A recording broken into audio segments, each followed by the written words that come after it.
Sorry to interrupt, everyone. We finally have some real dream experts joining us. Esteemed experts, this way, please. Ahem. Now, if anyone has any questions, please feel free to ask them. They must be dream experts from another land. Great! Oh, I have a question. Me first! Me first! No rush. Everyone, please line up and ask in an orderly fashion.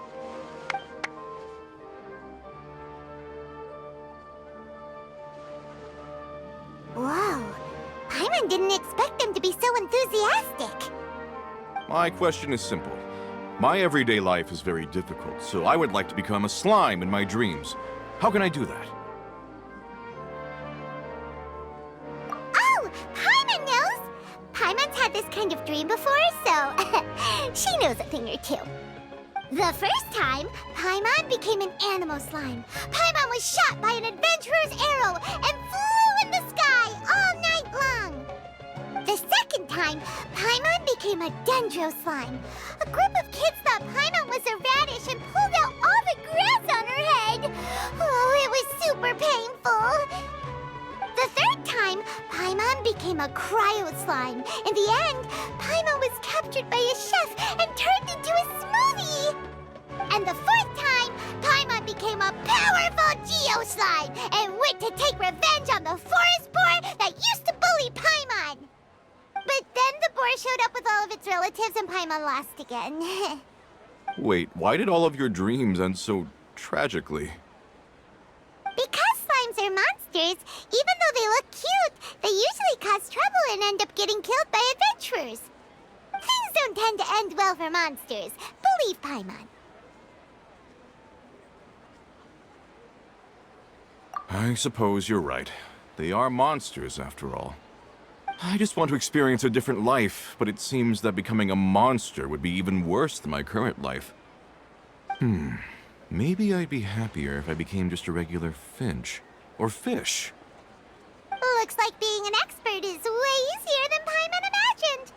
Next! Oh, it's my turn. Esteemed expert, I want to know what posture I should sleep in so I can have the same dream as the one I had last night. Well? Hey, you're supposed to be helping. First, why don't you tell Paimon about the dream you want to have again? Oh, it's quite ordinary. I sat and chatted with my wife on a sunny day, listening to the breeze blowing through the valley. Why don't you just find your wife and talk with her? There's no need to wait for a dream. Well, unfortunately, she passed away. Oh! Sorry. Paimon shouldn't have assumed anything. No, it's fine. I didn't make that clear. I just want a chance to see her again. Yeah, it's not really about posture. What you think about right before falling asleep is probably way more important. Oh, is that all I have to do? Think about it. If you're the one thinking about her, and you're the one that'll be dreaming about her, then it'll be easier to connect your thoughts and dreams. You do have a point. I'll give it a try tonight. Thanks for your wise advice. Oh, my turn, my turn. I want to know the name of the plant in my dream. I want to bring the souvenir box to my room into my dream. I dreamt of a raven flying over the wasteland last night. Does that have any kind of special meaning? Hey, no rush! One at a time!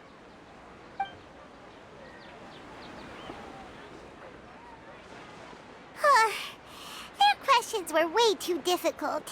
We don't actually know anything more than they do. We're just more experienced dreamers, that's all. You do have a point. It's more rewarding to explore and contemplate the meaning of a question than to focus on the answer itself.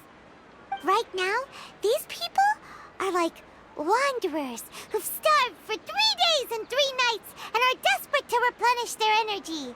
Any explanation they get now is like pure sustenance to them, no matter how good the explanation really is. Oh, and now that Paimon has said that, you know who comes to mind? Bingo! If she was here, she'd probably be making some similar analogy. Unfortunately, she's super busy right now and may not have time for gatherings like this. Dear experts, we have another guest who would like to consult you. But you saw how we answered all the questions just now. We're not really all that knowledgeable. Ah, but this guest is rather special.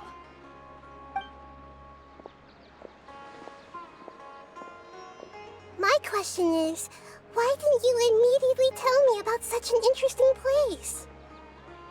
Huh? Nahida? How did you get here?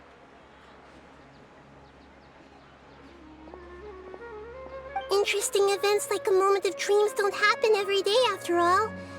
No matter how busy things are, I'd still set aside some time to check it out. Anyway, I really didn't expect to meet you here. Oh, right! If there's anyone that understands dreams, it's you! You should be able to help us answer all these questions. You're not wrong. Alright, they can ask me anything. The more interesting, the better.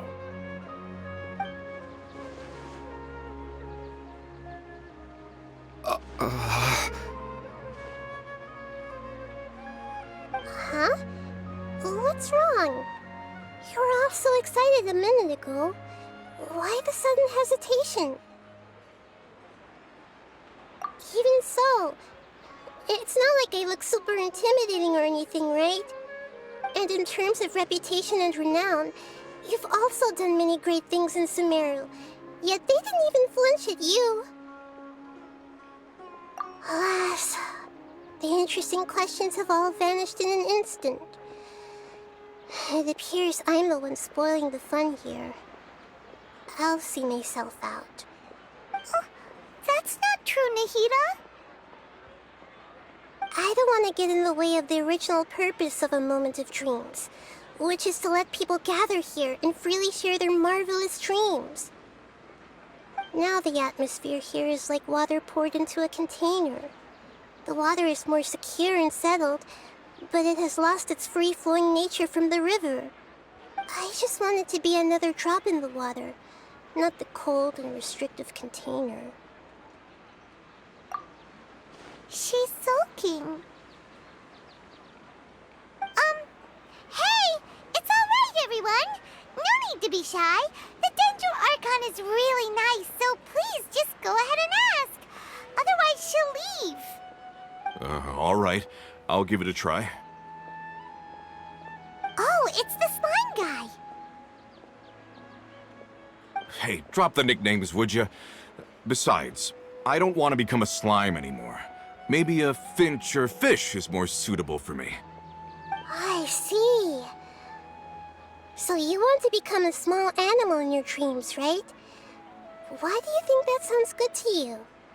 I guess I just want to experience something different. My everyday life is nothing but the same. The sky is right above me and the ocean just over the horizon, yet I remain caged in a life of monotony. So you want to experience something new in your dreams? Sorry. I'm getting a little confused. Why don't you seek out some new experiences in real life? Because if I don't work, I won't have any mora. Sure, I don't want to be out hammering nails and cutting wood every day, but I have aging parents and young children to take care of. By the time this all dawned on me, I realized that my life has already been filled to the brim by trifling matters, and I have no more freedom. But if that's the case, then even if you became a flying bird or swimming fish, you will still be hammering nails and cutting wood in your dreams. The reason is you've already been caged. It doesn't matter what your physical body turns into. Your mind will still be stuck in the same predicament. Really? That sounds pretty terrible. Then what should I do? I don't know everything that you're going through, but how about replacing your hammer? Huh? Replacing my hammer? That's right. Having worked for such a long time, you of all people must know what makes a good hammer. Well, of course. A good hammer needs to be heavy enough to drive the nail in with just a couple taps, and the handle has to have a good grip to it, not too smooth. Come to think of it, I haven't replaced my current hammer in quite some time. You should replace it. Then decorate the handle with something you like. Maybe some ornaments, fur, or hard leather wrapping. Then write the names of your children on it. That makes sense. I think it'd give me a good boost of energy at work. A new sense of adventure often begins with the little things in life. You don't need to become a bird in the air or a fish in the sea. You only need to do your best in life, and all those things you cherish will become your source of happiness. Yes. Yes, I get it now. This is a real eye-opener for me. I'll go and pick out a new hammer right away. No, I should make one of my own. Thank you, great Dendro Archon. That's our Nahida! Only you would know how to get right to the heart of the problem. Actually, I didn't really understand the problem. Huh? I gave him that advice because I once saw a worker doing the same thing. Whenever he became tired, he would look at some names on the handle of his tool. After a moment, he'd start to smile. It really surprised me at the time. My guess is that the names on the handle were of important people to him.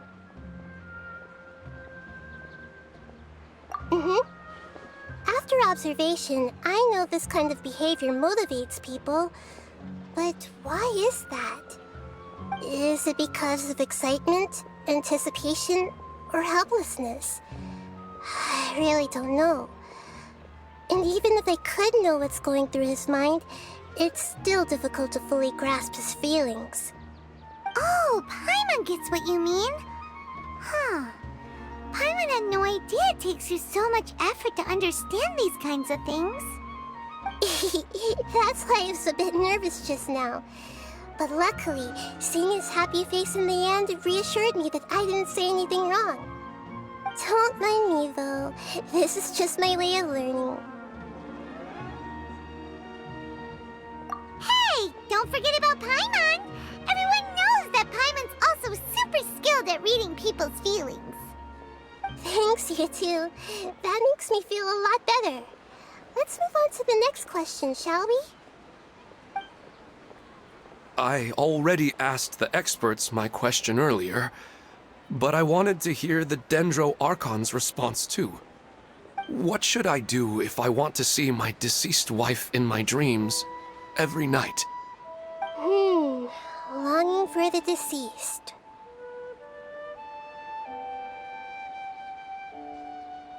Even if you keep reliving those beautiful memories, it'll only highlight the emptiness in your real life.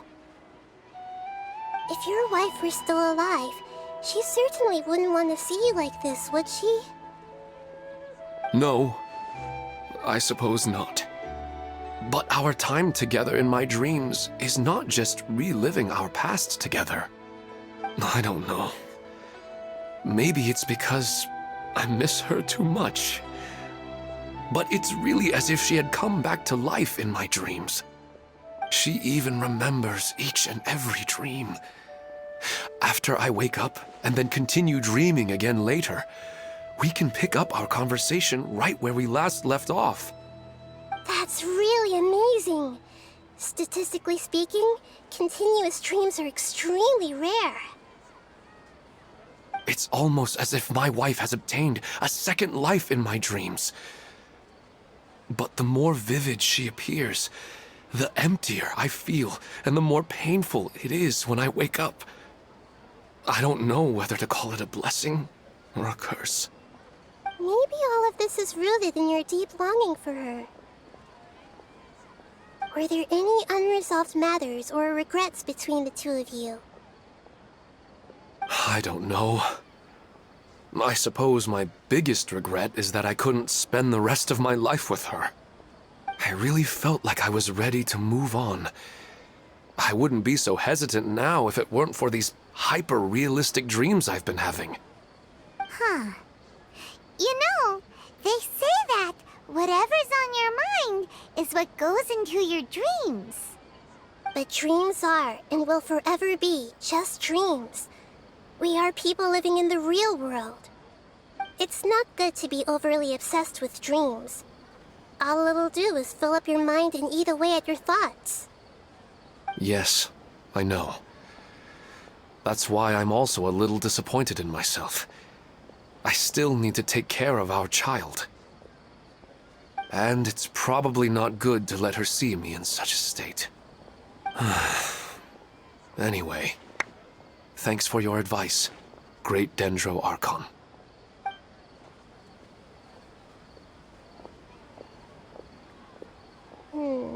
I'm a little worried about him. I hope he can find a way to cheer up soon. I think I can handle things from here. You don't need to stay here if you find it boring. You're here to have a good time, after all.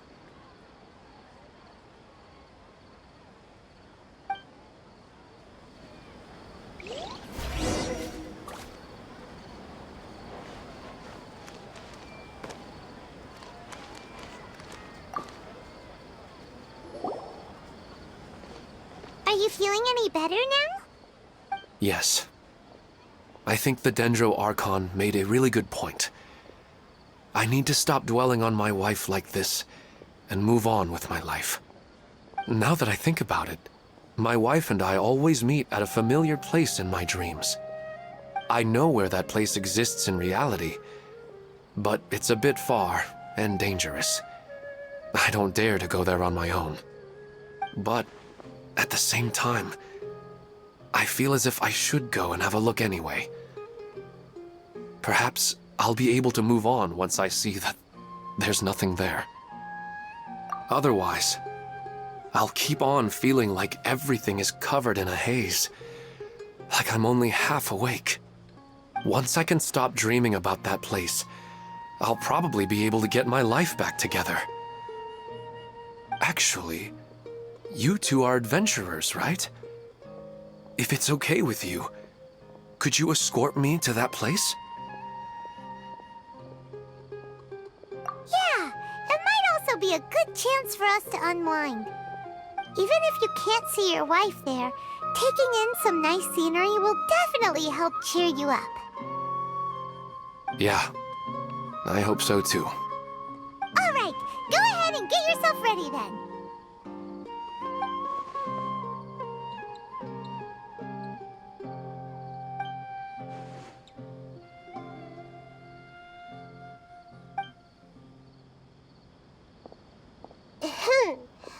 Are you headed off to some interesting place without telling me again? Huh? Wait, aren't you supposed to be answering questions? I just finished, and I really got a lot out of it. So many interesting and novel thoughts. Anyway, it looks like you're going somewhere. Why don't you take me with you?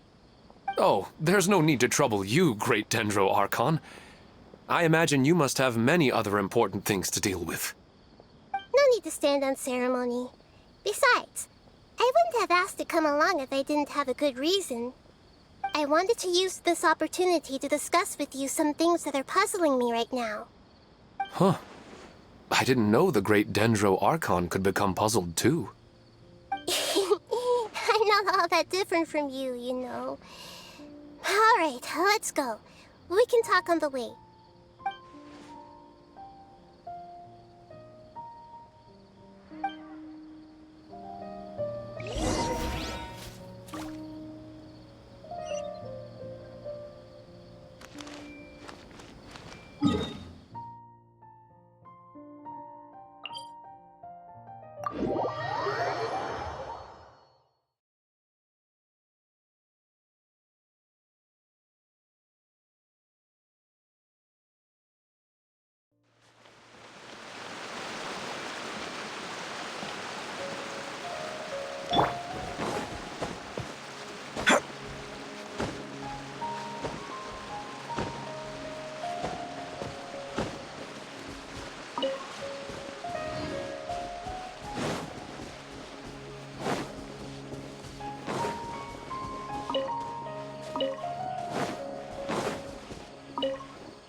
go for a leisurely stroll. Huh. Do adventurers often go to places like this? Huh. I guess so. So, this is where you always meet your wife in your dreams? Yes, for the most part. Our place is on the summit, just up ahead.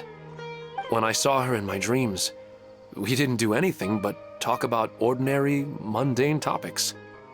I'd tell her about our daughter, Haidar, and she always listened intently.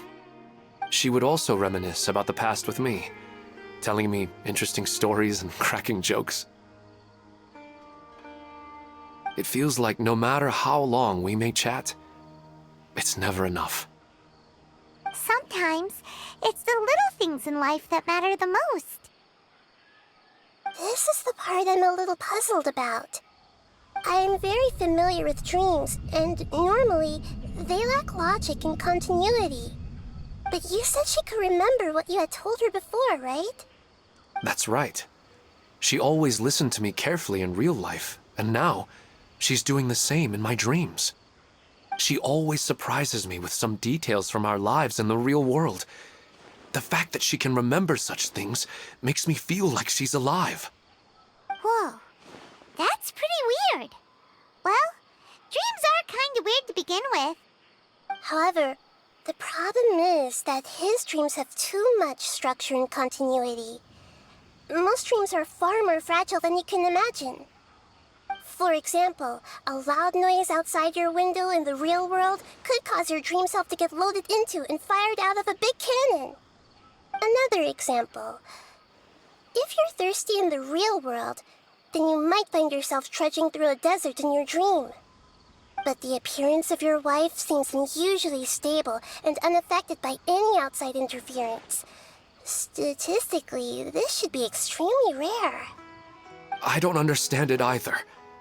But I have no reason to suspect or reject these dreams. They're too beautiful. But I still want to figure out the how and the why. These kind of dreams are novel to me as well. That's why I want to have a look at the scene your dreams have been taking place at. Let's go. Just think of it as a nice little hike to the top of the mountain.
Everything's ready. Let's go!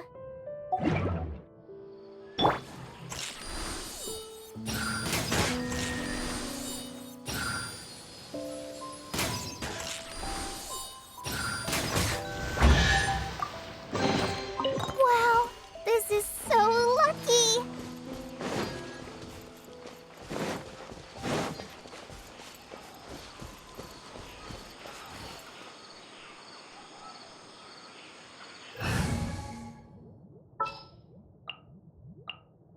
There are still so many places for us.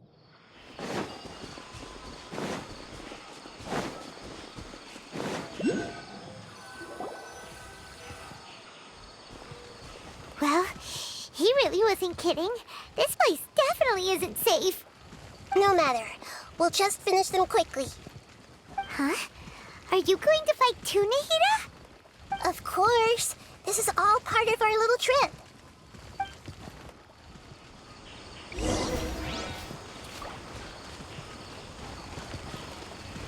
Hey!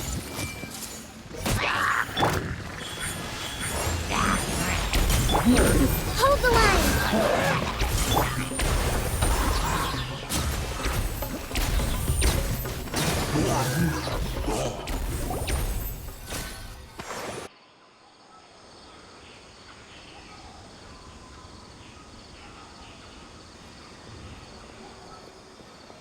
The scenery here is amazing!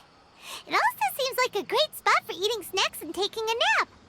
Paimon wouldn't mind spending some time here every day either. I've yet to see anything strange about this place. I do not plan to deny the power of longing. Such an intense but unquantifiable emotion could indeed have the power to organize dreams.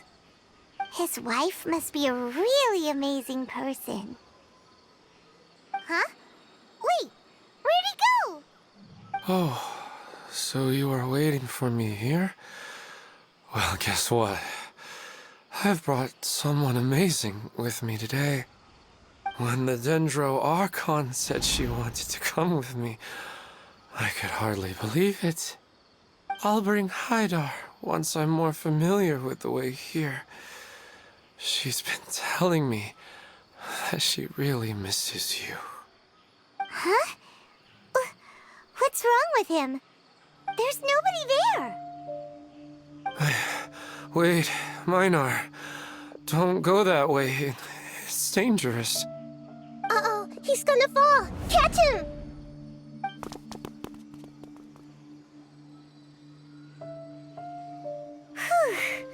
Luckily he didn't fall. But what was all that rambling about? He also looks like he's passed out. He's in the dream now. What he said just now matches almost perfectly with the dreams he's described to us earlier. Oh, so he fell asleep and started to have the same dream? I find it a little strange as well, but we mustn't awaken someone while they're sleepwalking. All we can do is sit here and wait. Huh? Minar. Where's Minar? Oh, good! You're finally awake! What happened? Huh? Sleepwalking? Oh, right. It was all just a dream. The moment I reached the summit, I saw my wife, Minar, sitting there, and walked over to her. After I introduced her to you, she seemed a little flustered and started walking away. I told her to stop because of the cliff, and then she seemed to suddenly disappear. A strong wind started to blow around me and the sky grew dark. When I realized something wasn't right, I woke up. That sounds pretty wild. Maybe you were just too tired. I don't think so.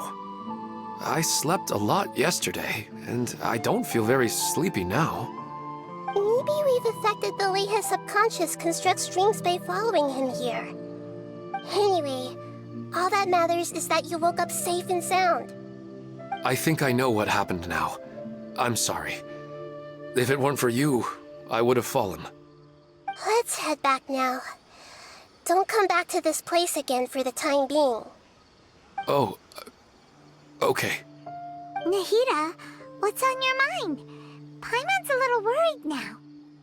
We still don't have enough evidence to work off of, so it's hard to draw any reliable conclusions yet. But I'm concerned that Ilmon's case may not be unique to him. Oh, right! Come to think of it, there were lots of people from the event who had vivid memories of their dreams. Right. And not only at a moment of dreams, there may be people like this all across Sumeru. We need to understand what's happening and the rate of its development as soon as possible. Then there's no time to lose. Let's head back. Stop standing there, Ilmon. Let's go.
Oh, you're back already.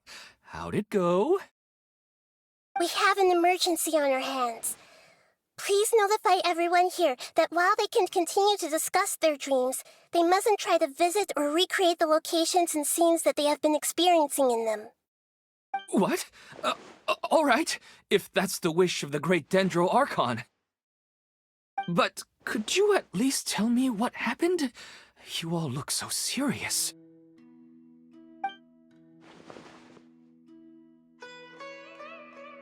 I see. I never knew even a dream could be so dangerous. Don't worry.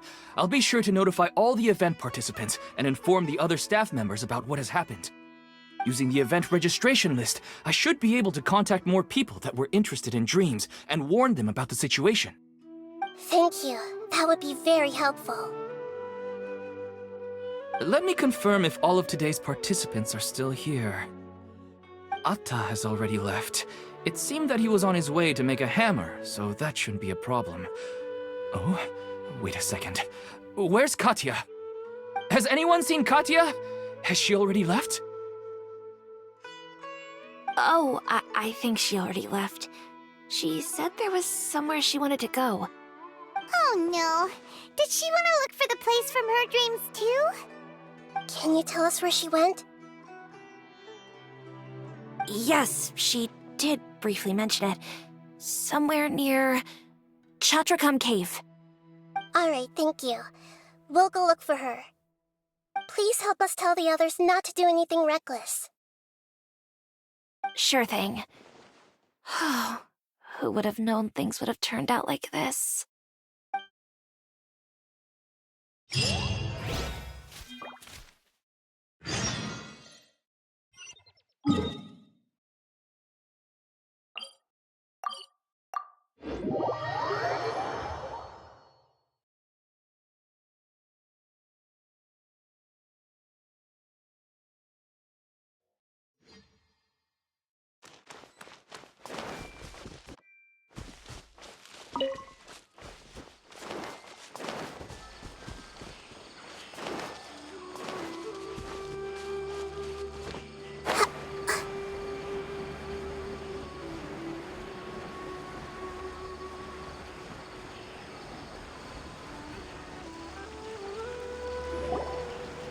Look!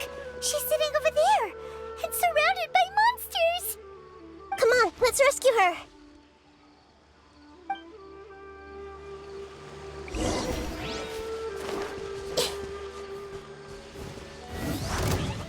I see everything! Rescue, rebuild! Ah! Hey!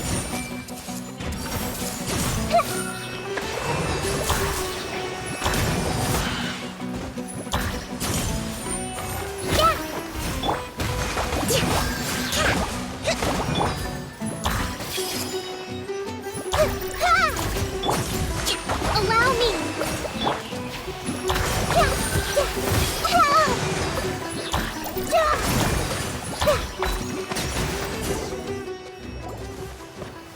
She seems to be in the same condition as Ilman earlier.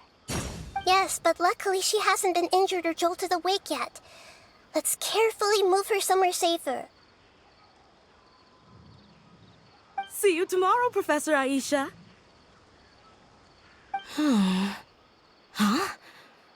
Why am I back here again?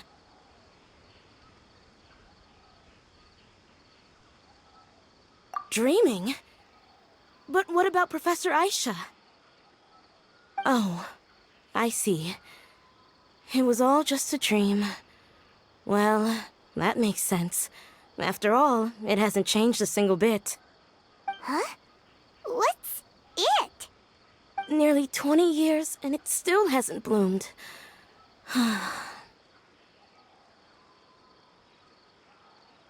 Does it have something to do with your dream? Please, tell us what you mean. Sorry. I'm still feeling a little groggy. Please give me a moment here. Alright, where to start? Right, this plant. So, Professor Aisha gave me this plant just before she left. She was a good friend of my parents, and my first real tutor. She was also an outstanding Amorta researcher. In addition to her extraordinary academic talents, she was also skilled in combat and would accept lots of work from the Adventurers Guild. Oh, so you mean she's left on an adventure? Yes. When I was about 10 years old, she told me that she must go look for the secrets of the Abyss, and that she would be gone for a long time. I grabbed hold of her and wouldn't let go. I didn't know what the Abyss was. I just knew that she was like family to me. She hugged me, and we cried for some time until I fell asleep. When I woke up, I was already back home.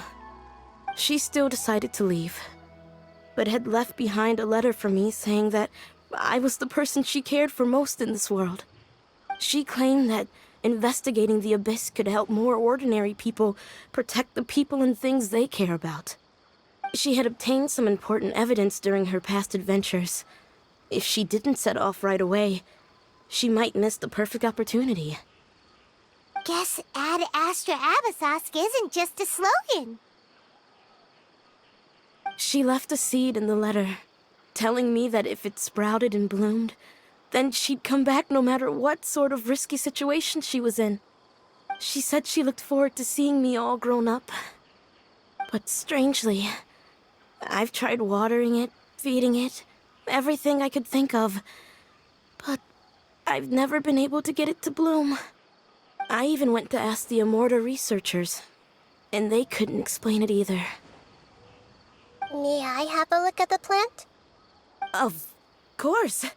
I was hoping the great Dendro Archon could help me solve this problem. Let me see.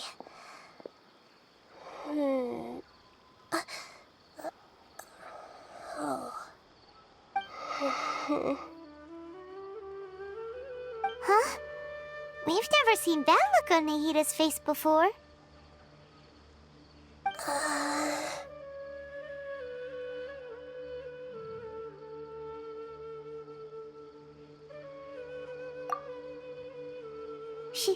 She looks a little unwell.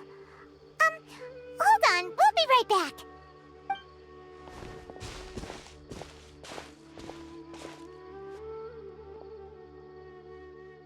What's wrong, Nahida?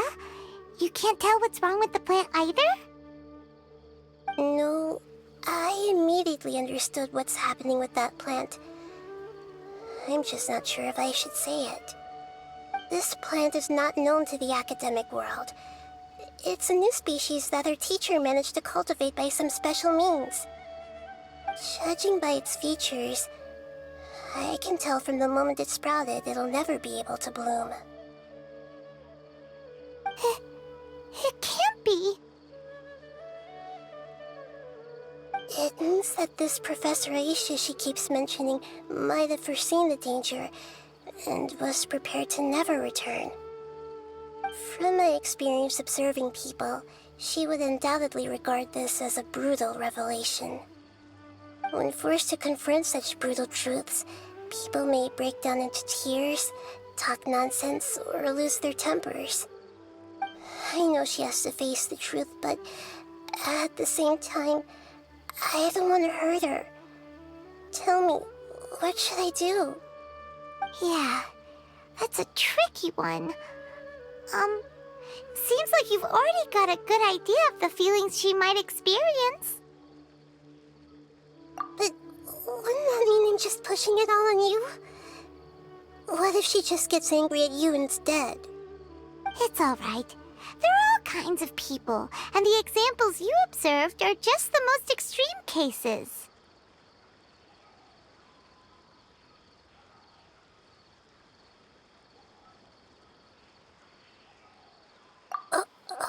Okay.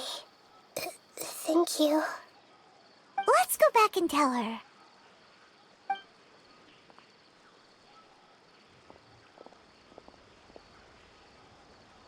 Huh? It'll never bloom? But how's that possible? If a plant is unable to bloom, doesn't that mean it can't reproduce either? All that's left for it to do is slowly wither away.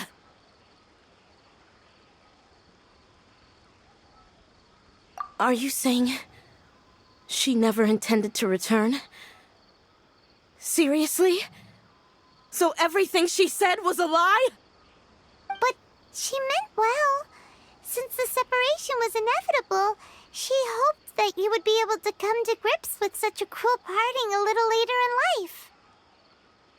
Yeah, her love, care, and attention to you, all those warm moments were real.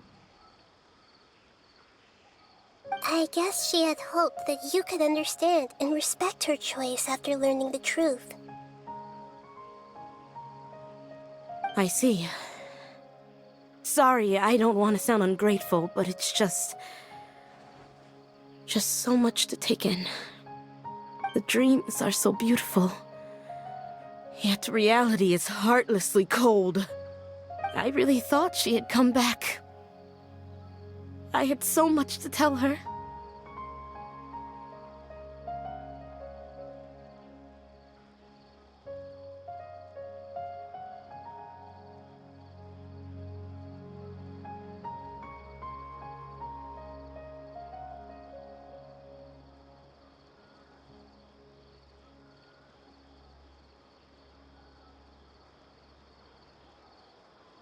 These dreams may not be as pure and beautiful as they seem. Some kind of power may be exploiting your feelings. Really? Yes. So with that in mind, until our investigation is completed, please return to the event and ignore any further temptations from your dreams. I see. Thank you for rescuing me, and sorry for the trouble. Luckily, the plant didn't get hurt either. Otherwise, I wouldn't have anything left to remember her by. Thanks, Traveler and Paimon. She seems to have finally accepted the truth, but I think she'll still need a long time to come to terms with her feelings. I saw her waver the moment you mentioned love. It was almost like a gentle rain, arriving just in time to put out a fire that was about to spread. It's because people have something called empathy. Empathy? I see. This is valuable knowledge indeed. By the way, you said there may be something that's trying to exploit their feelings. Any idea what that might be? Yes. What's common between Ilmon and Katia's cases is that they've both lost someone dear to them. And now, they get to meet the people they cherish in their dreams again, and the people feel more real than anything a regular dream could hope to create. Instead of interpreting it as a result of their longing, I have to consider a more antagonistic explanation. Someone is taking advantage of their longing.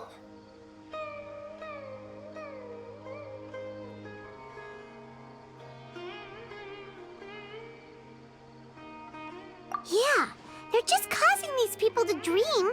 What are they after? This is exactly what we need to investigate. Anyway, let's pay another visit to a moment of dreams. I have a bad feeling about all this. I hope things haven't gotten any worse.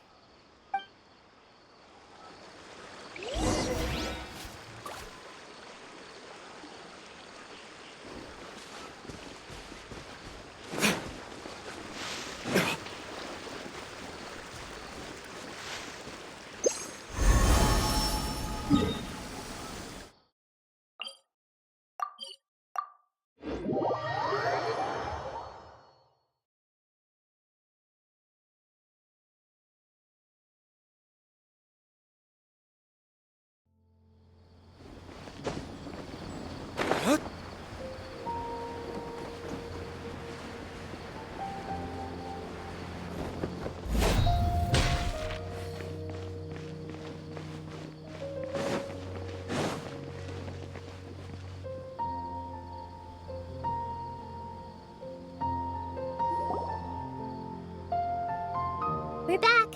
How's everything here? I am so sorry, Great Dendro Archon. We're still trying to figure out how to explain the whole thing to everyone. Because of your warning, we've brought dreamers here even if they were completely unaware of the danger. But some of them have already fallen asleep, and they haven't woken up for a long time. I fear there's nothing we can do about it. A moment of dreams is just a small interest group. We don't have enough staff members to handle this. Just as I expected. It seems my guess was correct. It's the Dendro Archon. She's back. What happened? Why have we been gathered here? Many of you here have been experiencing some beautiful dreams. But I'm sorry to tell you that based on our investigation, there's some kind of conspiracy behind them. Before we learn the truth, please don't try to recreate the scenes in your dreams. Whatever you see, don't be tempted by them. Huh? But... I don't think it's a big deal. Aren't we just dreaming? It's not like dreams will have an effect on others. We've already met 2 people who ran off to the countryside alone and got caught in dangerous situations by falling to the temptations in their dreams. That's right! These aren't just dreams! It's serious! Alright, I get it. so does that mean once we have some conclusive results from the investigation, we can continue to enjoy these dreams? Yeah, I still want to visit my sister in my dreams.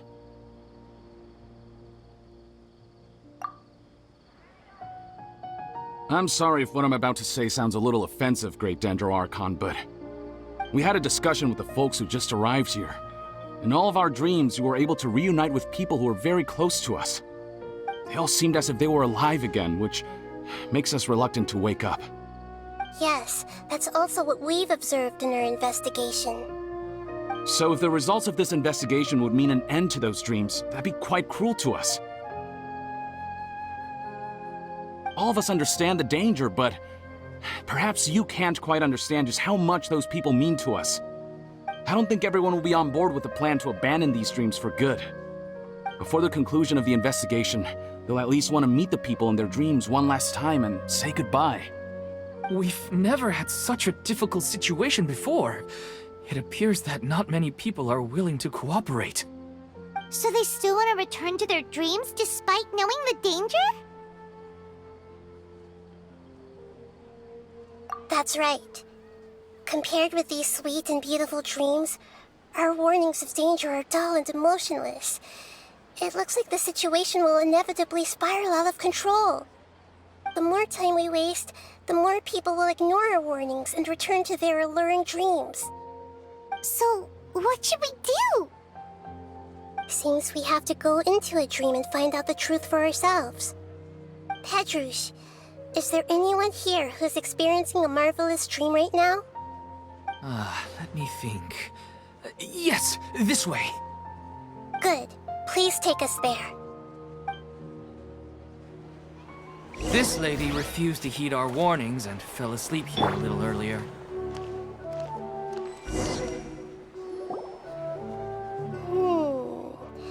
She's only asleep and hasn't started sleepwalking. It seems she hasn't sunk too deep into her dream yet. Do we also need to fall asleep if we want to go into her dream? Don't worry about that. I'm Lesser Lord Kusanali after all. Now, don't be nervous. Just close your eyes. Imagine yourselves as waves gradually rolling onto the beach. You slowly wash over the shore and sink into the sand.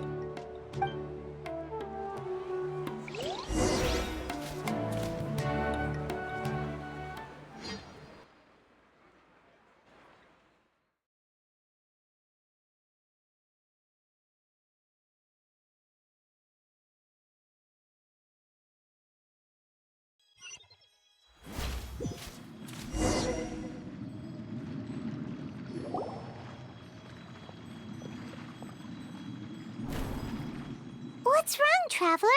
You look a little disoriented.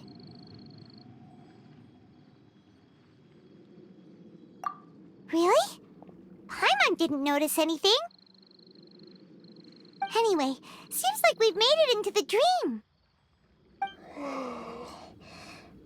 I thought we would arrive at some familiar scene, but we seem to have landed in a completely unfamiliar place. Whoa! So many giant plants! Even in the sky! Amazing. Theoretically, we should have gone straight into Debbie's dream. Things do seem to have gone a bit sideways here. Anyway, let's see if we can find any leads.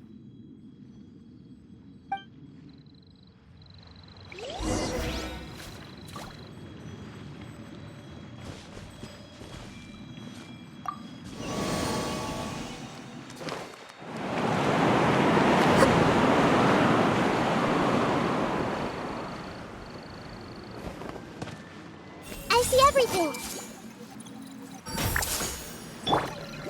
Rest and rebuild! Hey!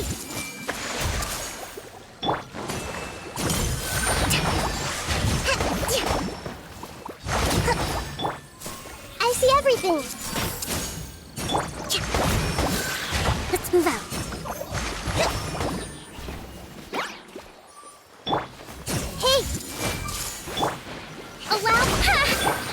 Emerge. Right here.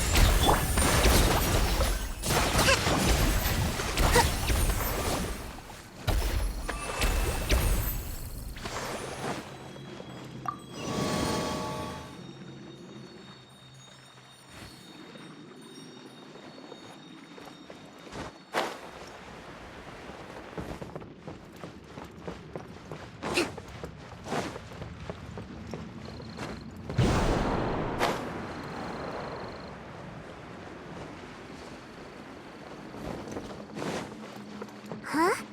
A door? Wonder where it could lead. Well, it's not like we have any other way to go now. Let's go in and have a look.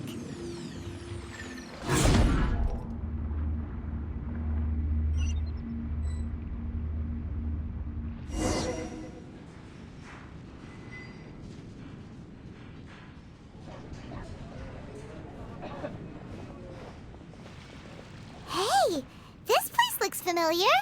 Isn't it Puspa Cafe? Oh, Paimon sees Debbie! She's right over there! Looks like we've come to the right place. These alluring dreams often portray a scene from real life, which concurs with our previous findings. Really? But what about that space we were in just now? You can't mean this is another collective dream? Yes. Given that so many people have been experiencing these beautiful dreams, I would say it's very likely that they're interconnected. Compared to an interconnected dream, independent individual dreams would be much harder to manage and manipulate. Ah, Paimon gets it now. Well, let's go talk with Debbie. Oh, but there are some other people next to her. Are they dreaming too? If this space is exclusive to Debbie's dream, then the others beside her are most likely the people she cherishes. Anyway, we should confirm that first, just to be sure. Huh. How do we do that? Just leave it to me.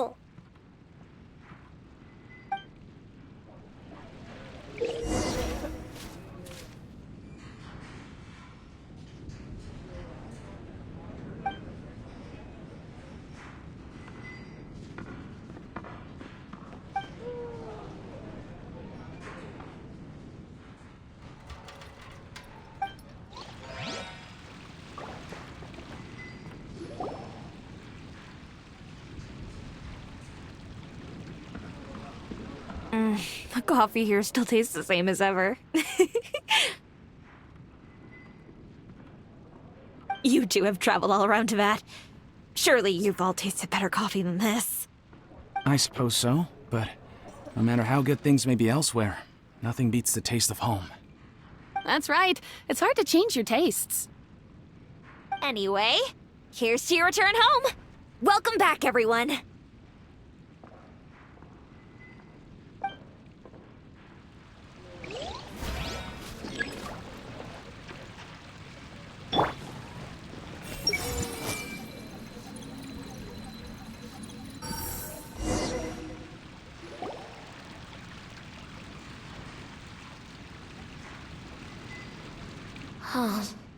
How could they be? Well, I guess it doesn't matter. Huh? She sounds a little hesitant. I've confirmed that this dream belongs only to Debbie, because I'm unable to hear the thoughts of the other two people with her. So, this is the power of the Dendro Archon? Paimon had better watch her thoughts from now on. Don't worry. I don't often use my powers like this. It's rather impolite. Alright, I need to get myself ready. It won't be easy to break it to her, but there's no avoiding it now. The Great Dendro Archon! What brings you here? I'm sorry to interrupt your celebration, but have you noticed that what's happening here doesn't quite match up with your memories? I don't quite understand. Great Dendro Archon. What do you mean? I get it. The Dendro Archon is trying to say that it's a once-in-a-lifetime opportunity that we're able to gather here. Hey, how about a cup of coffee for all of you? My treat. We just returned from a fruitful adventure. Memories. A once-in-a-lifetime opportunity? Think carefully. You of all people should know what really happened to them. Are you sure that meeting here and chatting the day away like this isn't just a product of your own wishful thinking? Yes. The reports from the Steambird were true. The ship they were on struck a reef and sank. And I never heard from Basima and Gaspar again. Hey, come on now. What are you talking about, Debbie? Yeah, trust your memories. Nothing you see here is real. I get it now. This is a dream, isn't it? But since it's my dream, it doesn't matter if this is real or not. I enjoy the way things are here. I no longer have to face the tragedies of real life. These friends mean the world to me. Nobody else can understand me like they do. There's nothing wrong with continuing this dream. Is there? I'm worried that if you were to continue dreaming like this, the lines between dreams and reality will gradually become too blurred for you. These dreams will always give you what you want, while reality remains full of pain and difficult situations. If you're not careful, you can get hurt. Don't worry. I still have control. I won't let it go that far. Are you sure? Hey, how about we put all this troublesome stuff aside and get back to our coffee and snacks, Whether it's just a dream or real life, you should be happy. You can't just brush off something like this. We don't you people got here or where you even came from. Sorry. Paimon didn't mean to upset anyone. No, it's all right. I understand that you're just trying to look out for me. It seems that for now, this place is still relatively harmless for you. But I wonder if there's any way to go deeper into the dream. Huh. Now that you mention it, I once heard a strange voice tell me that there's an entrance here. I'm not interested in checking it out at the moment, but maybe I'll go in and have a look later. Okay, thanks for your help. Just as I expected, we're only on the surface of this dream. Let's go.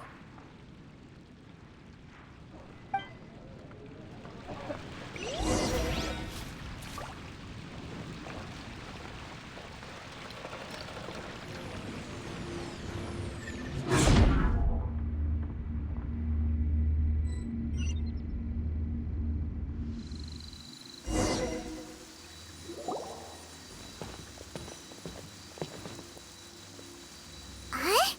What are we doing here again? Wait a second. We were just up there. No, down there? Did we go up or down? Don't panic. This is how dreams work. We've left Debbie's dream, but the dream is still continuing onward. I'm not sure where it'll lead us. This dream has the ability to create imaginary people, which is why people are so unwilling to wake up. If it weren't for what we just saw, Paimon might still find that a bit hard to believe. I have a guess. If these dreams are connected, then there should be some sort of order to them. The fact that Debbie was able to realize that she was dreaming means that she is not very deep in the dream yet. But the space we're in has been turned upside down. Do you remember the characteristics of dreams that I mentioned earlier? Oh, right! Dreams are chaotic.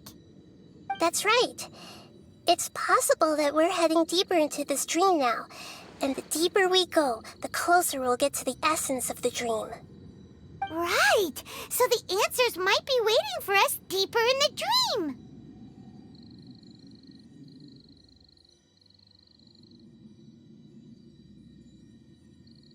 Yes, and we should get ready for whatever we may encounter.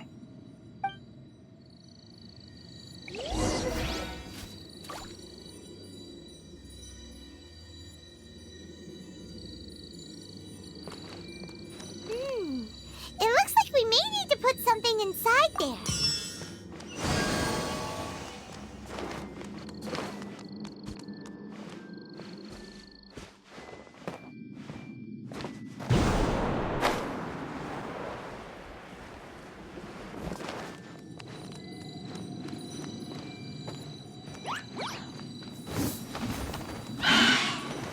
Everyone hold hands! Right now, emerge. Rest and rebuild!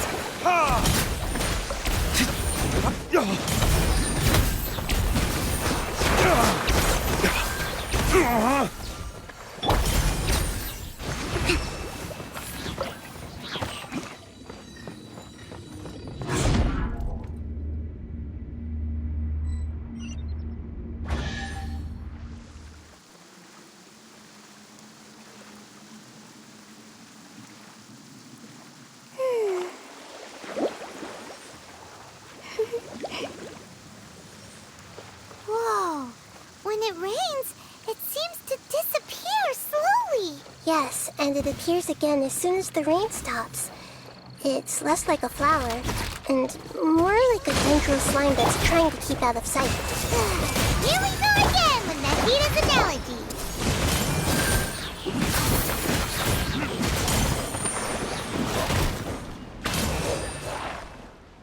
Burn!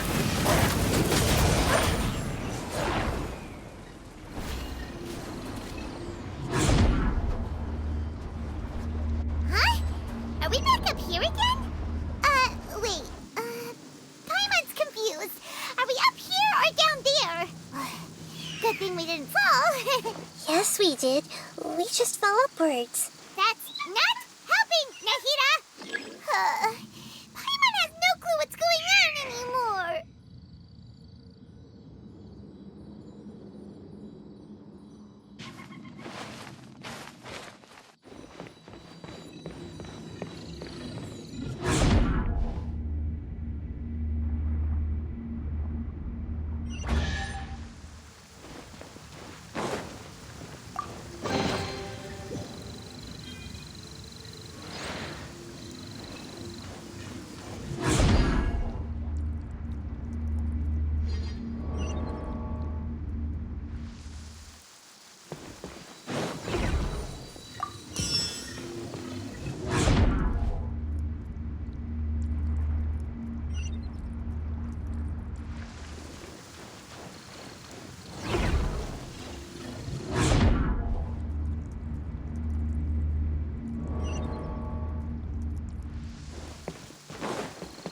Weren't we already here a little earlier?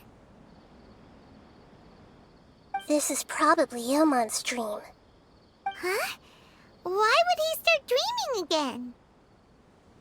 Yes, but it seems that the danger isn't enough to stop him from longing for his wife.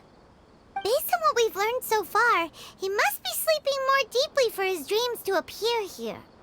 But fortunately, he already knows us from before, so hopefully we'll be able to wake him up.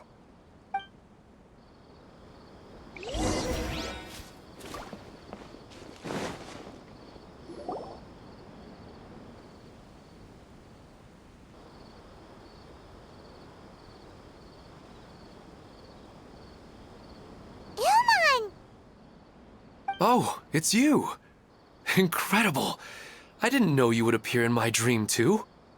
Did you say dream? Wait, so you know this is a dream? Of course. Such good things rarely happen to me in real life these days. Here, let me introduce everyone.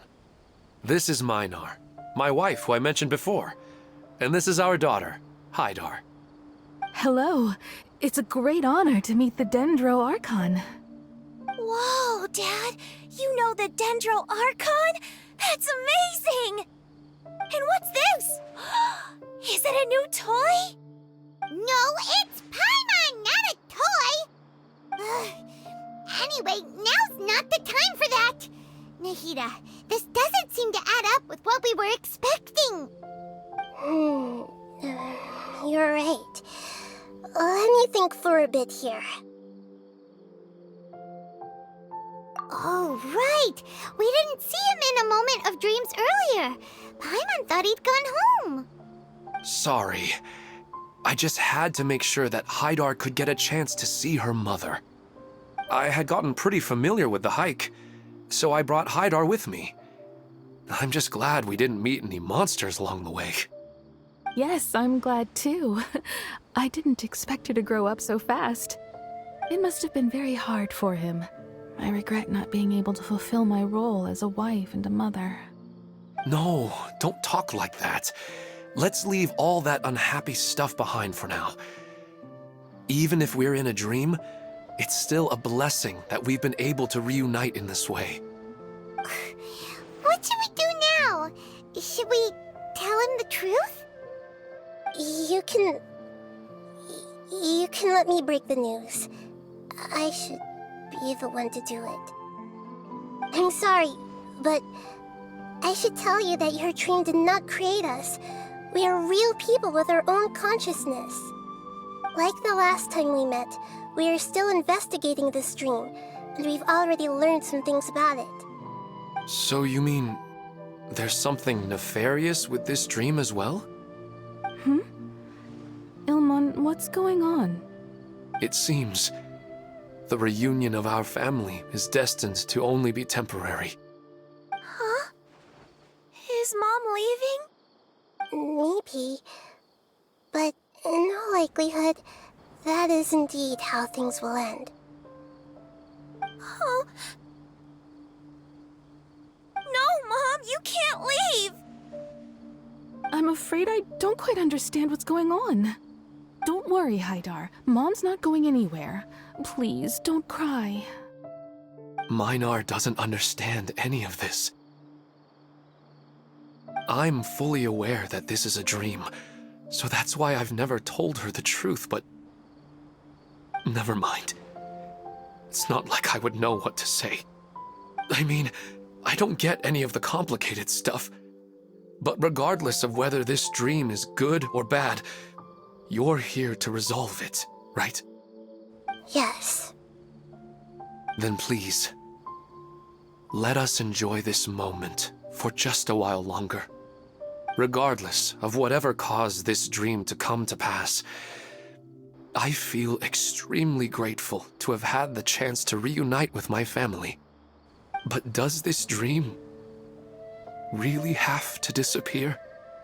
I'm afraid so. Sorry. Okay, I see. Please, come this way. you can go even deeper into the dream by heading in this direction.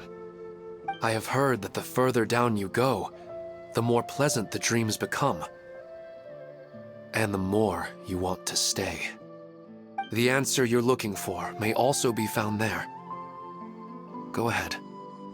Thank you for helping us, and I'm truly sorry. You're welcome. It's not like I have any say in the matter.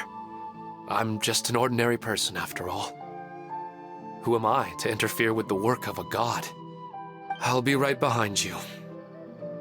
I should at least let Minar and Haidar know what's going on here. Otherwise, my daughter might be mad at her mother after we wake up. We're not doing something bad, are we, Nahida? That depends on how you define good and bad. You go right on ahead. I'll catch up with you later. Cheer up, Dad. And Mommy, too. Thank you, Haidar. My baby.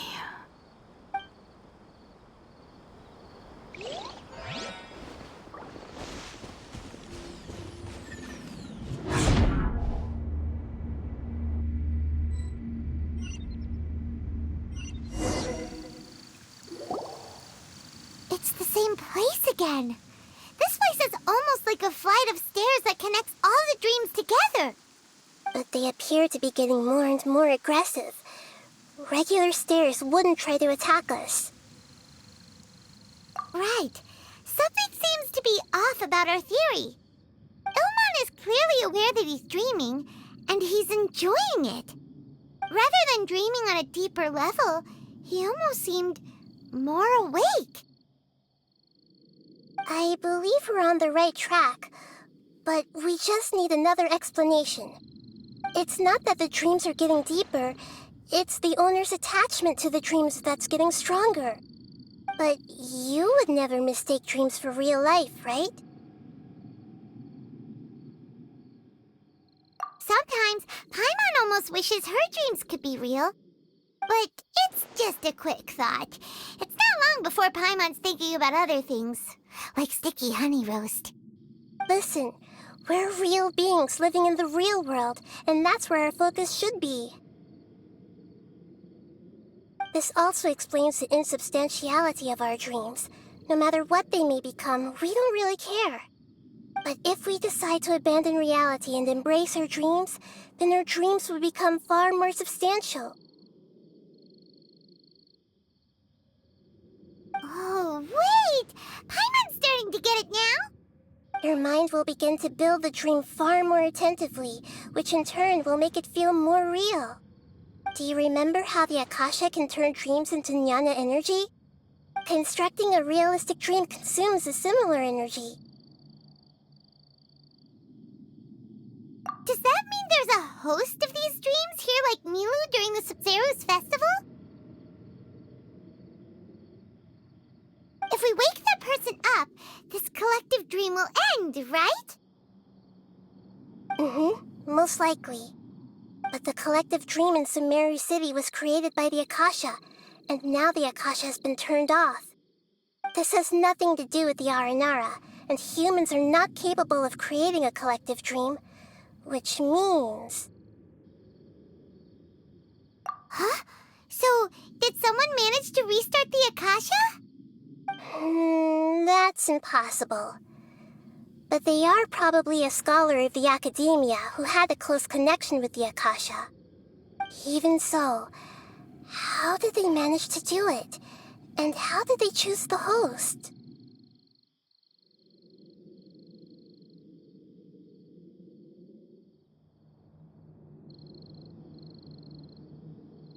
Yeah, we haven't gotten to the end yet.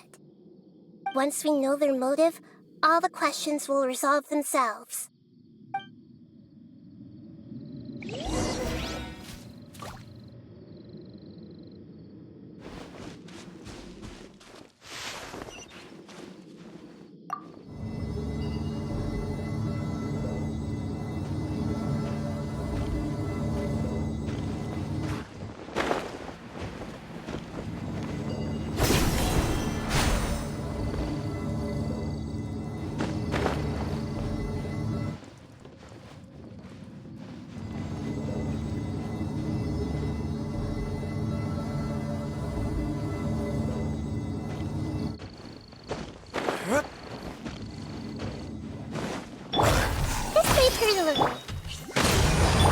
here. Right now. Covenant of the Deep!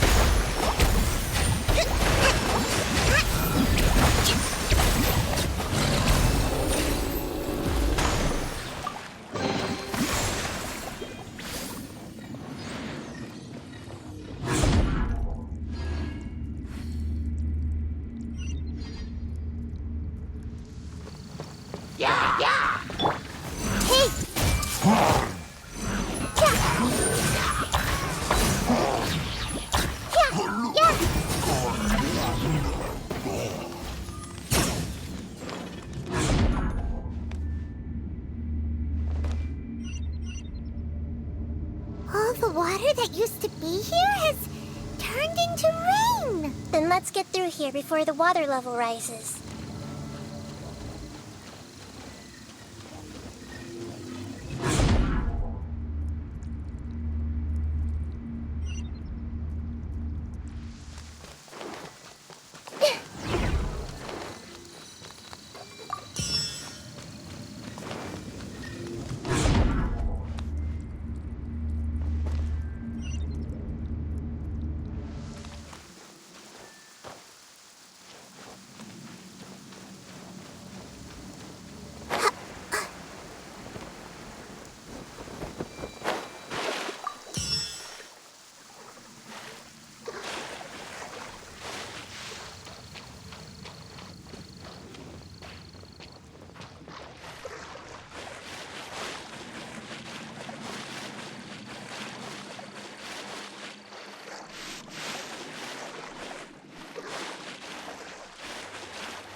We finally made it! The destination is right ahead!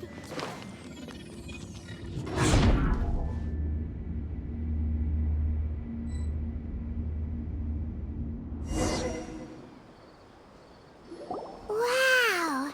A new place!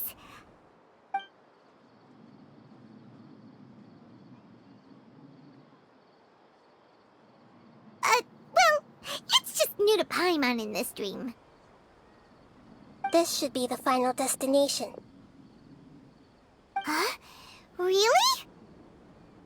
Yeah, these are just ordinary city streets. I have powers related to dreams, so it's usually easy for me to tell who's dreaming and who's created by dreams. I guess only those who have thoroughly accepted this dream will be able to come here. There are so many people here. How can we find the host? Don't worry, I have a way.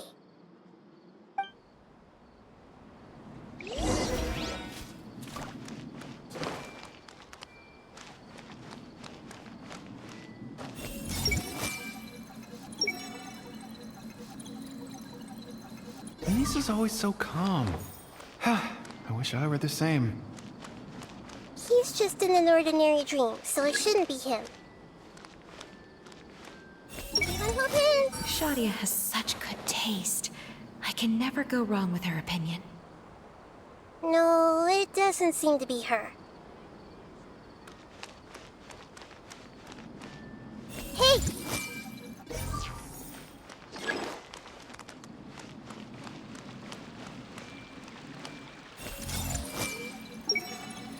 Sometimes I wish Rakesh could be more assertive, but I guess I'm also happy enough with the way things are.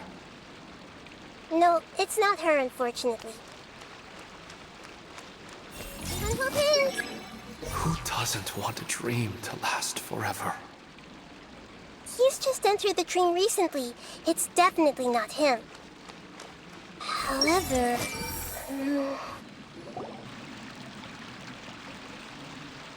You know, I've heard that plants grow better if you play music for them.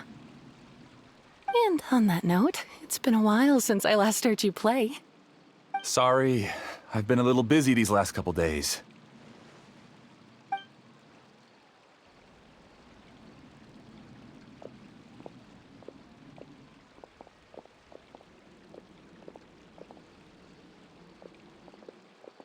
Oh, the Dendro Archon.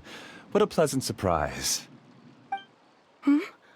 Oh, welcome, great Dendro Archon. And your companions, too. Welcome. I'm Amira. I run the flower shop here. And this is my husband, Moses. Yes, how may we help you? You already know all about me.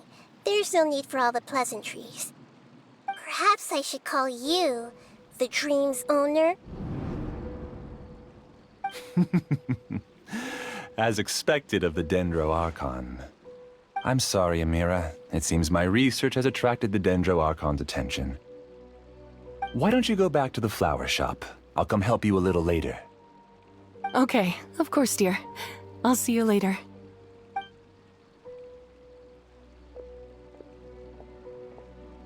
It appears that I was too naive to think I could deceive the Dendro Archon in person like this.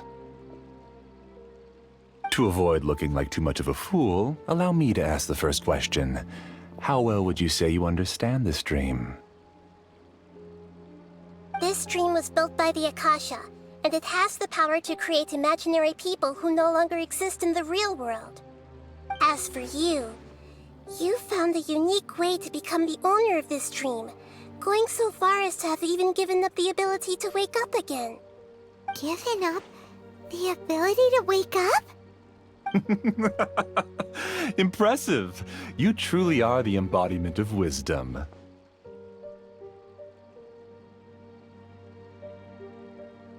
Please, tell me how you were able to arrive at such a conclusion. In return, I'll answer the question you're most curious about. It's simple. Apart from you, this space only consists of real people who are dreaming and imaginary people who are created here. Although you are here and appear no different from the others, I can't sense your dream. How can I wake up a person who's already awake? Fascinating. Since you're the fully awake owner of this dream, it can never collapse from you waking up. Theoretically, this should also give you absolute control over this place. I have to admit, it really doesn't get much better than that. But even knowing all of that, one question remains. How did you do it? Isn't the answer right in front of you, great Dendro Archon? It's because I've dedicated my entire reality to this dream. I uploaded my entire consciousness into the Akasha when it was still running.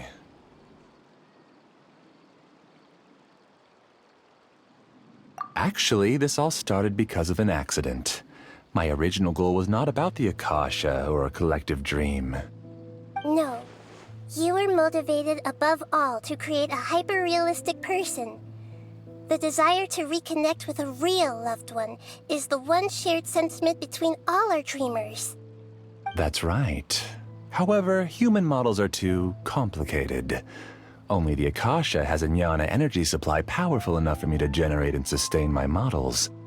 The Akasha is truly magnificent. If I siphoned a minuscule amount of its energy, nobody would even notice. And even this minuscule amount of energy was already more than enough for my purposes.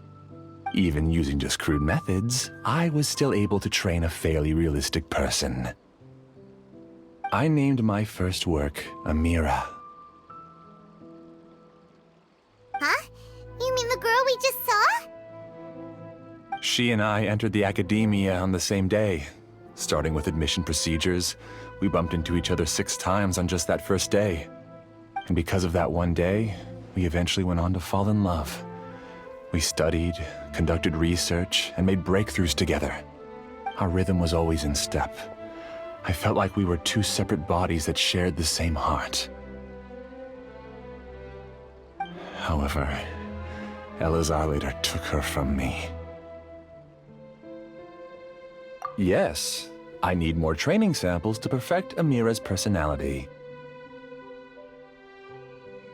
I found their details in the Akasha's database.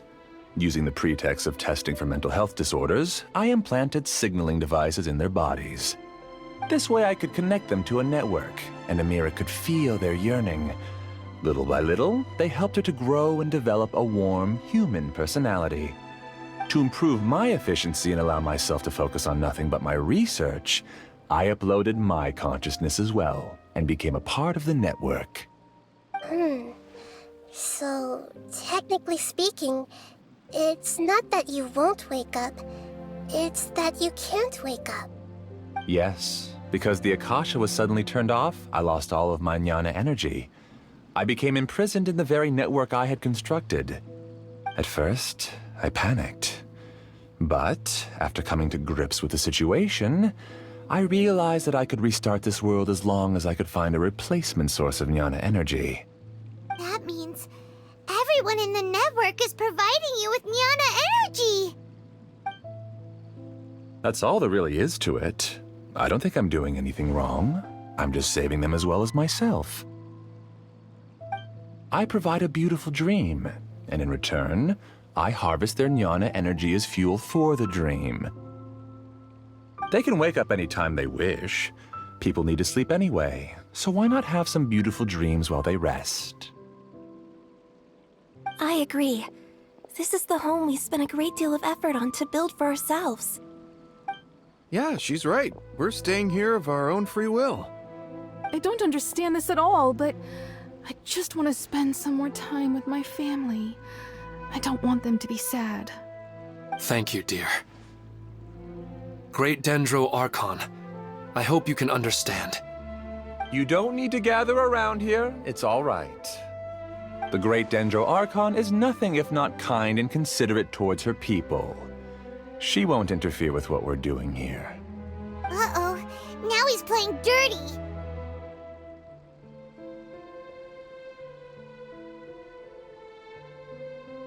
It seems like I won't need you to answer my last question. You're willing to tell me all your secrets because you have nothing to fear. If you use real people as your weapon and turn them against their Archon, then there's nothing the Archon can do. They just want to be with the people they cherish.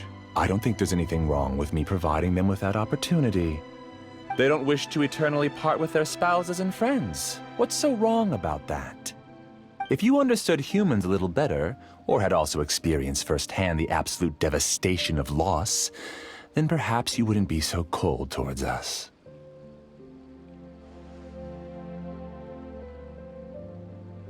If you had used your talents and determination for a just cause, you could have become a sage of the new generation.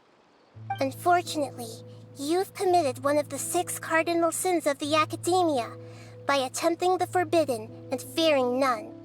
You equated people's feelings with cold jnana energy and deprived them of the pain that they have to face. You lured them into these dreams, and even now, remain completely unaware of how evil all of this truly is. Pain? Luring? Those kinds of things haven't existed here from the moment this world was created. She's right here. This is Ilmon's child, Haidar. Huh? My daughter? What's wrong with her? This dream relies on a set network, which means that only those with devices planted in their bodies can enter this world. Carefully think back and retrace your steps. I secretly went back to the mountainside with Haidar. Minar was already there waiting for me, and Haidar was able to see her mother. You mean she isn't actually the real Haidar? No, because unlike you, she can't enter this dream. The moment you came into this dream, it created a Haidar to realize your wish of reuniting with your family. So, tell me, where's the real Haidar? She's still out there on the mountainside. That's right. And she must have been terrified to see her father not in his right mind. Not to mention the monsters in that area. The situation is very dangerous. If Haidar's still out there, then... What are you talking about, Dad? I don't understand. I must wake up right now. I can't leave her there alone.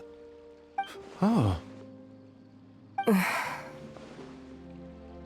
It seems the others have also remembered something. People try to avoid pain and stay in their perceived bubbles of safety out of an instinct to protect themselves. This is human nature, but it is also one of their weaknesses.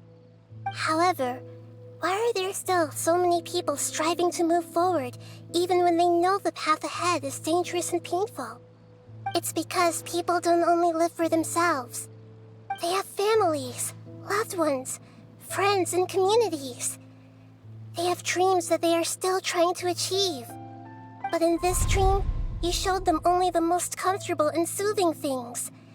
This entire world has been built on the foundation of buried and unseen pain. It's all just a well-devised scam. It seems like I've stayed in the dream for too long.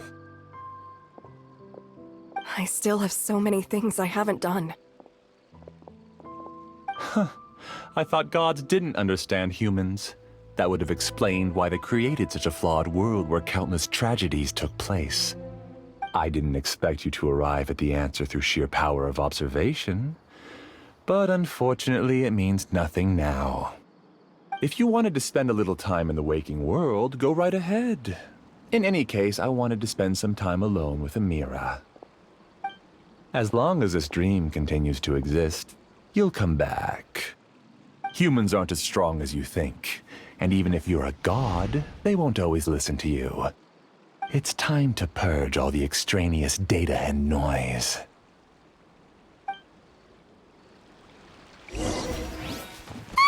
Monsters, be careful! All of you, please get out of here and find somewhere safe. I am the master of this dream. I can create endless waves of monsters with the snap of a finger.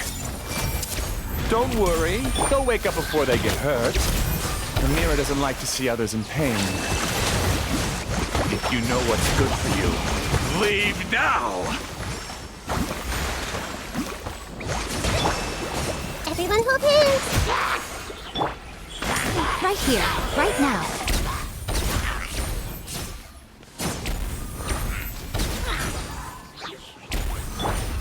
Hey! Make yourselves at home! Rest and rebuild! Emerge, right here.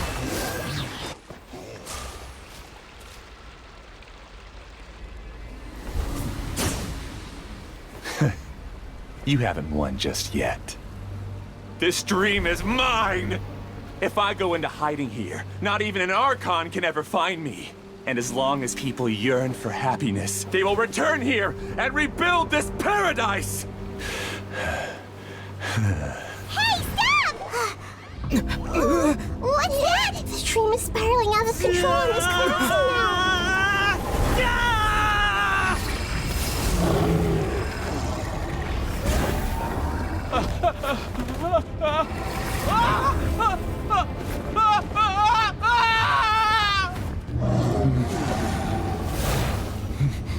Oh no. Amira! Amira! Amira!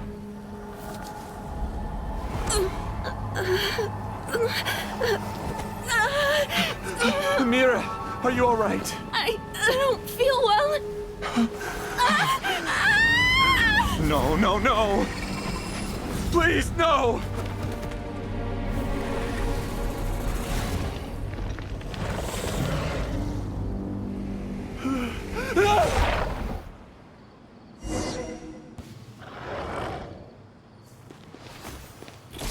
Get away from there! Don't ruin my flowers! What should I do? Where did it go?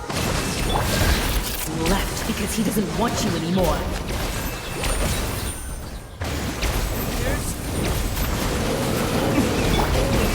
Everyone hold hands! Right here. Emerge.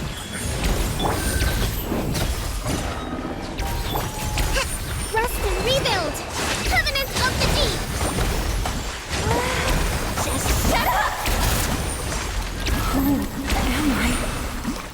I'm not Amira. Glad that's over. But what happened just now? He's not very proficient in using the Akasha's technology, and he spent a lot of Jnana energy creating monsters.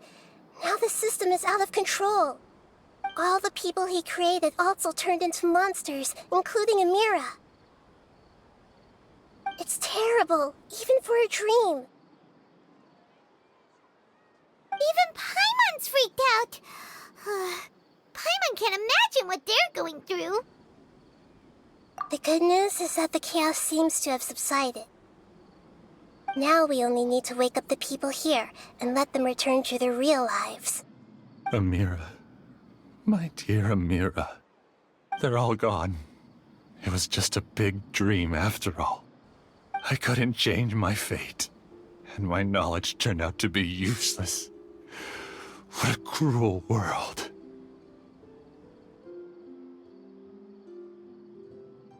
Do you still think this is our fault? I don't care about that anymore. The jnana energy used to sustain this dream has all been transformed into monsters. This dream will soon collapse and my consciousness along with it. Let me disappear with Amira. I'd rather turn into dust than to ever wake up again. It seems that everything that's happened is too much for him. He's lost all hope. I think seeing Amira turn into a monster was punishment enough for him. After comprehending the hollowness of the unreal, it's time to revisit the meaning of existence. Existence? I'm different from the others. I've long given up everything outside of my consciousness. Using my knowledge of the Akasha, I have a way to extract your consciousness from here and put it inside a knowledge capsule. The Academia has probably kept your body, so you should be able to wake up soon. No need. Just let me disappear. Reality means nothing to me now.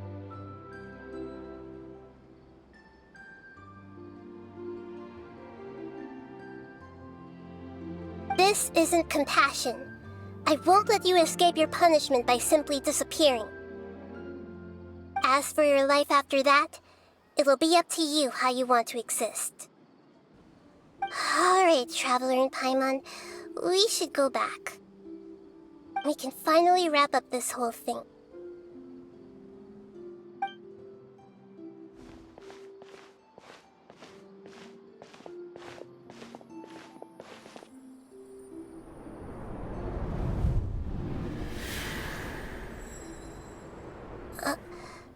Uh-huh? What's wrong, Nahida?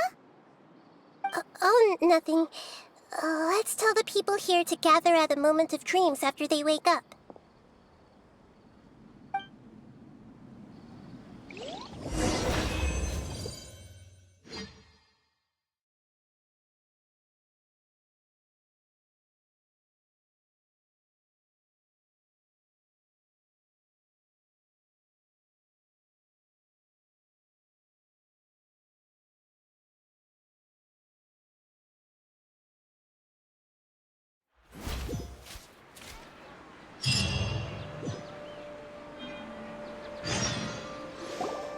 Oh, great!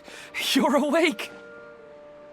Everybody has started to wake up, and we've heard similar reports from around the city as well. From the looks of it, you were able to successfully resolve the issue. Yes, though it took us a good deal of effort. There will be many people gathering here shortly, so please do your best to maintain order. I need to go to the Academia with them now, but we'll be back soon.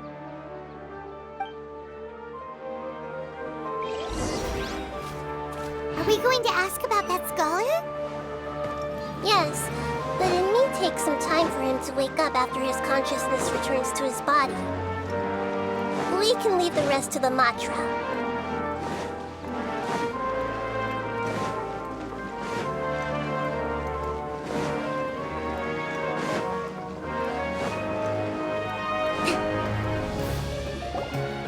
Oh, it's the great Dendro Archon. How can I help you? I would like to check the registration records of a Kasharawar scholar. He should be in an unconscious state right now. Okay, just a moment. Sorry to keep you waiting, Dendro Archon. We have confirmed that there's a scholar named Beinuni who's been unconscious for a while. The cause was improper operation of the Akasha. He hasn't regained consciousness yet, and is still receiving treatment at Bimarstan. Huh? Isn't his name Moses? I guess he didn't want to be recognized or bothered by anyone. Please, give the knowledge stored in this to the Matra and ask them to import it into Benuni's brain. Understood. But for safety reasons, I need to know why. It's simple. This contains his consciousness. It's long been trapped inside of a dream. He's committed an act that affected the safety of Sumeru. After he wakes up, I'll inform the General Mahamatra of all the details. I see. I'll take care of this right away. Thank you, Great Dendro Archon. No problem. Alright. Everyone should have gathered at the Moment of Dreams by now. Let's head back.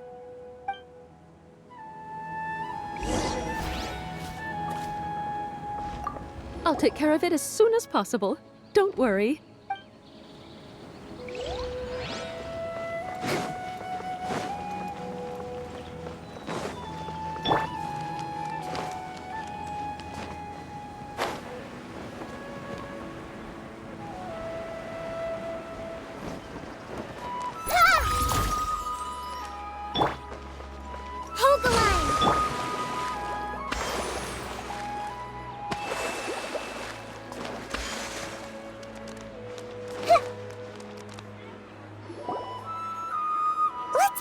And just listen in.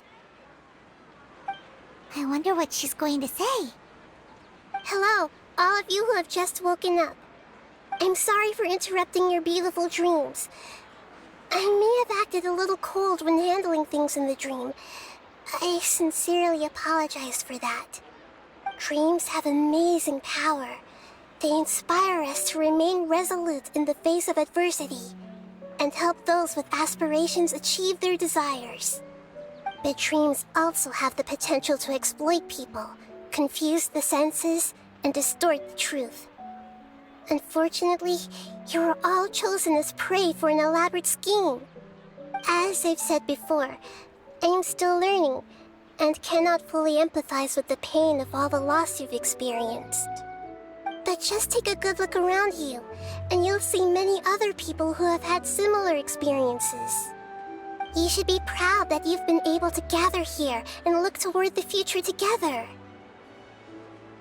The path of life is long, and it's hard for us to see the destination. This leads us to ask a lot of difficult questions. What's the meaning of life? What's the purpose of my existence? Why do I keep experiencing pain and loss? Of course, the most comfortable choice is to stop progressing, give up thinking, and just keep repeating whatever you're already familiar with. Whenever you have such thoughts, just look at the people and things around you.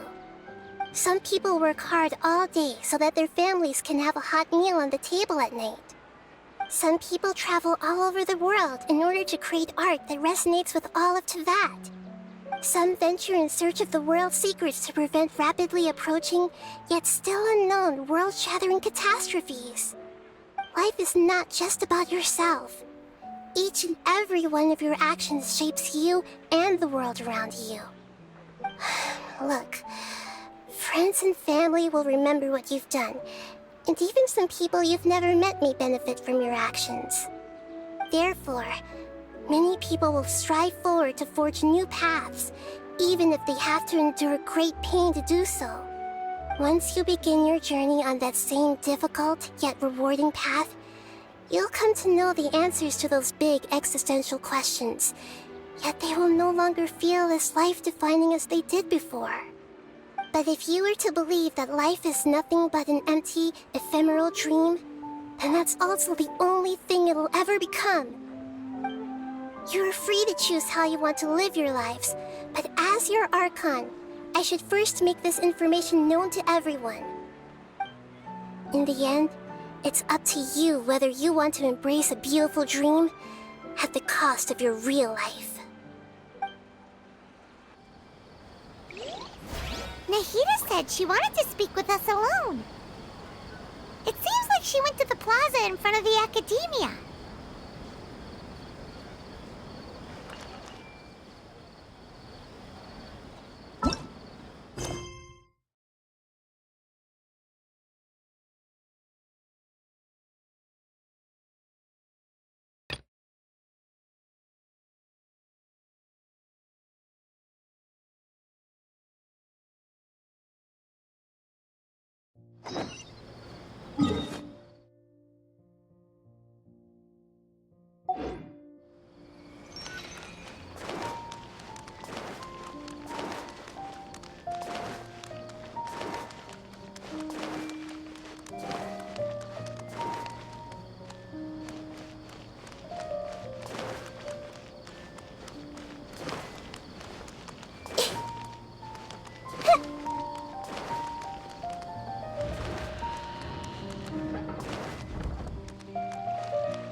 Excuse us, but is Sino at the academia? You two look familiar. Are you friends of Mahamatra Sino? I'm afraid he's out on a mission right now. But if you'd like, I can pass whatever message you might have on to him. We ran into this guy by the gates, and he seems really eager to speak with Amatra. It sounds like something urgent. Oh? If you don't mind, why don't you tell me about it first? Siraj. Siraj. That name sounds familiar. Isn't he a Vahumana researcher? Vahumana researcher? Yes, one of their most renowned, in fact. I hear he's as daring as he is intelligent. There are rumors he'll become Vahumana's next sage. But please continue, good sir. What about Siraj? I want to report him for conducting a dangerous experiment. He kidnapped me, tied me up, and took me to that horrible cave. Experimental equipment everywhere. I ran as fast as I could, a little slower, and he would have caught me. There's no rush. Please, take your time. What kind of experiments was he conducting? Where is this cave? I don't remember. Huh? You can't remember?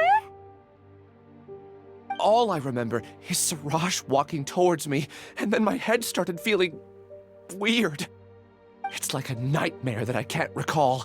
I just know that that place is dangerous, and that they must be stopped. Oh, I heard they conduct business in the tavern. We have to hurry. Even if what you say is... All right. I'll have some of my colleagues look into Siraj. But before that, I would like to administer the Matra lie detector test. You think I'm lying? Please don't take it the wrong way. This is just standard protocol. Sorry, but can you two wait out here a little while? We'll be back soon.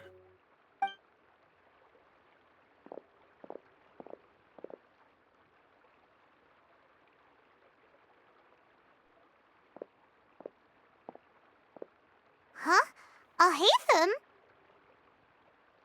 Let me bring you up to speed. First things first, Ilyas passed the lie detector test. This indicates that what he said is highly credible. As such, we've decided to launch an investigation based on the leads he provided. Per protocol, this matter was reported to Acting Grand Sage Alhaitham. After hearing about it, he left a message for Mahamatra Sino and then asked to join the investigation. Huh. It's kind of weird for you to be working with the Matra. Is there a special reason? You're overthinking things. My interest was piqued is all. Really?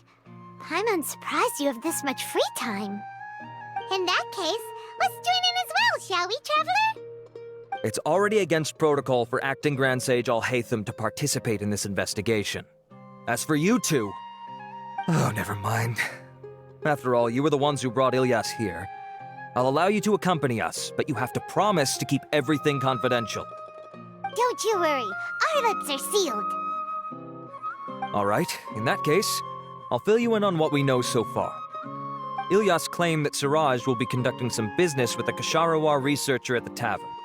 This is one of his few clear memories. It seems he stumbled upon this information while escaping. Incidentally, Siraj isn't at the academia right now. He applied for long-term off-site research 1 month ago. It's close to the time that Ilyas had given, so we've decided to head to the tavern and investigate any suspicious persons. That's right. Arav, prepare to head out. You two, do as you will. Oh, come on! We already said that we're coming!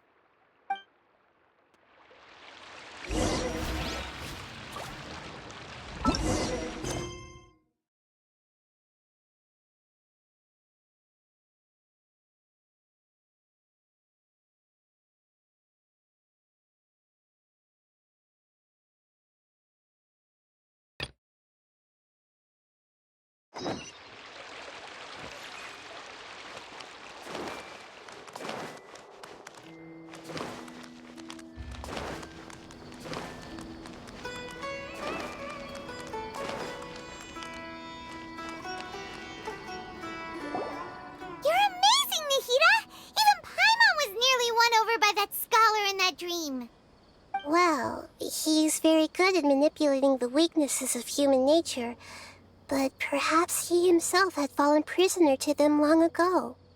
That dream was incredibly beautiful and enticing. Ordinary people couldn't see through it and easily lost themselves within it. But as long as he can still wake up, he can still move forward with your life. Huh? What makes you say that? Right! You said that you didn't understand human feelings, but we saw how considerate you were with all these people. Your speech just now really connected with everyone. You did a good job! Thank you. I've heard a lot of sad stories along this journey, and several of them have touched my heart. You can't say that the victims of the dream really did anything wrong, and what they wanted was also not unreasonable. That's why I could understand them when they tried to resist us and protect the dream. But all of my understanding and stirred feelings probably can't even account for even 1% of the pain they've experienced. I don't think this 1% can be seen as an example of what you call empathy. You're too hard on yourself, that's for sure.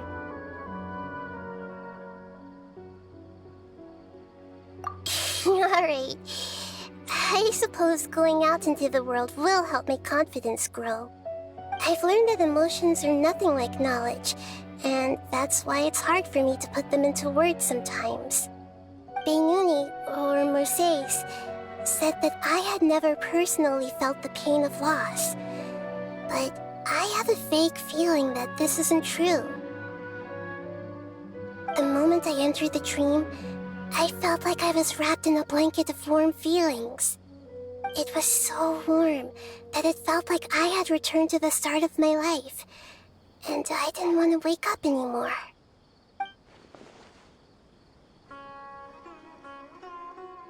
But when I opened my eyes, the feeling was gone without a trace. If I have to make an analogy for it, I would say I can no longer see words on a piece of paper after they have been erased, but I can still see the slight indentations of where the words had been written.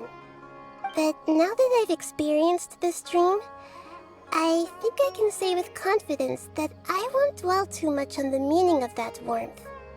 It's enough that I can tell I was once supported by that warmth, and its existence has allowed me to get to where I am today.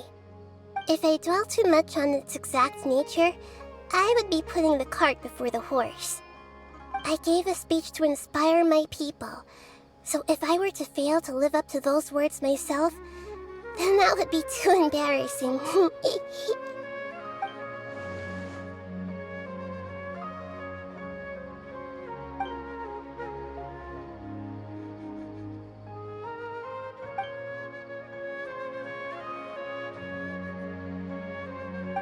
What's with that serious look?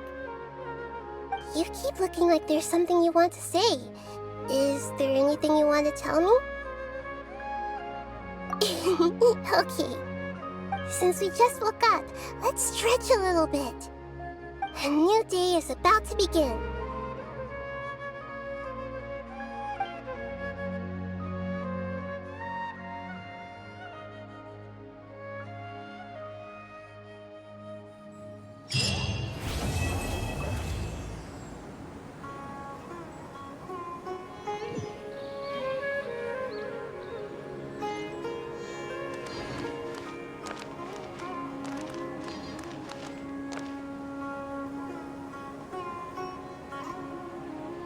Yeah, yeah, yeah.